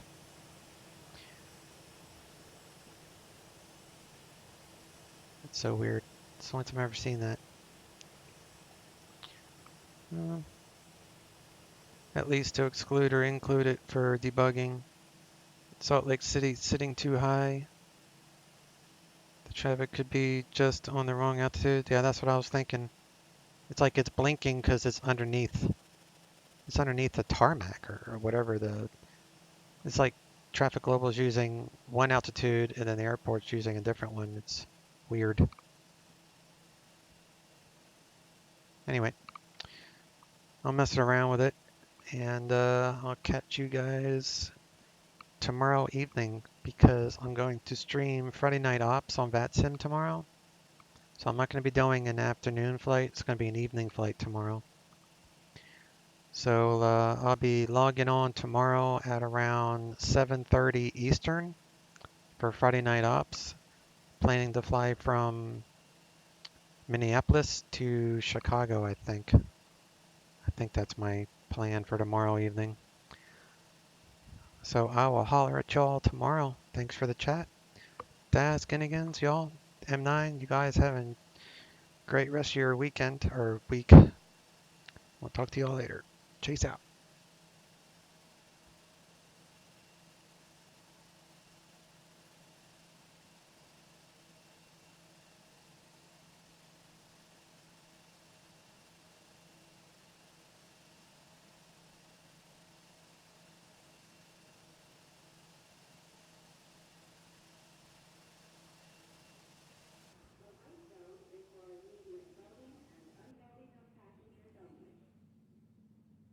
Turn right direct low pause. Runway 35 approach, maintain 250 knots. Okay, cross helmet at 11, cleared LDA 35 approach, 250 knots, we'll have to slow eventually, Delta 1488. Okay, with 3537, turn right direct helmet, join runway 35 localizer. Right direct helmet, intercept 35 localizer LDA, Sky 3537. Okay, with 3818, contact tower 118.3. Over to tower, see Sky 3818. Delta 1498, maintain 210 knots or greater. 210 or better, Delta 1488. That Nancy, reduce speed to 210. Alright, 210 at Annie, Delta 2375. 1488. 1 mile from Dunlop, press Dunlop at 8,000, cleared ILS 34 left to pitch. Dunlop 8,000, clear to the ILS 34 left approach, Delta 2885. Central aircraft, light rime icing reported 7,000 feet on Toronto runway 34 left, outside temperature -3. For left final at 7,000 by regional breath. Flag and aft flag, contact tower 132.65. Guys, 4240, resume normal speed. Guys, 182 Alpha, resume normal speed, contact Salt Lake Center, 119.95. Hello, speed 1995, Sky 182 Alpha. 570 to there, Delta 2856.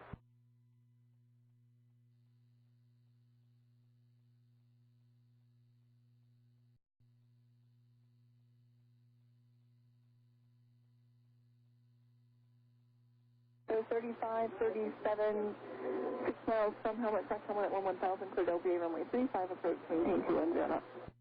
Right, cross helmet out 11,000, cleared LDA 35, 210 knots, Sky 3537. Scout 3662, turn right direct spine. Spine Scout 3662. Scout 2504, solid departure, radar contact line maintained, flight level 230. Delta 230, Delta 27. Aircraft has some information for Utah and surrounding states available on high watts and flight service frequencies. Skyros 4133. Central aircraft hazardous weather information for Utah and surrounding states available on flight service frequencies. Skyros 3662, resume normal speed. Sky 4240, contact Salt Lake Center, 119.95. 1995, Sky 4240, there.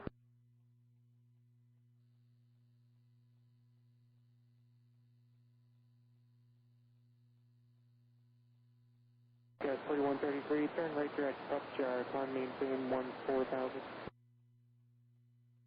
In 14,000, Skyros 4133. Delta 2375, contact approach 125.7. Alright, 25-7, Delta 2375, see ya. Jet speed 265 at Nancy, reduce speed to 210. At Anthony 210, jet speed 265. Delta 960, turn left heading 070. Climb and maintain flight level 230, Skyros 4133. Approach hello, expect ILS runway 34 left. Alright, we'll expect that, degree 75. Delta 960, descend and maintain 8,000. 8,000, Delta 960. Delta 2504. Delta 2078, solid departure, radar contact, climb maintain, flight level 230. Flight level 230, Delta 2078.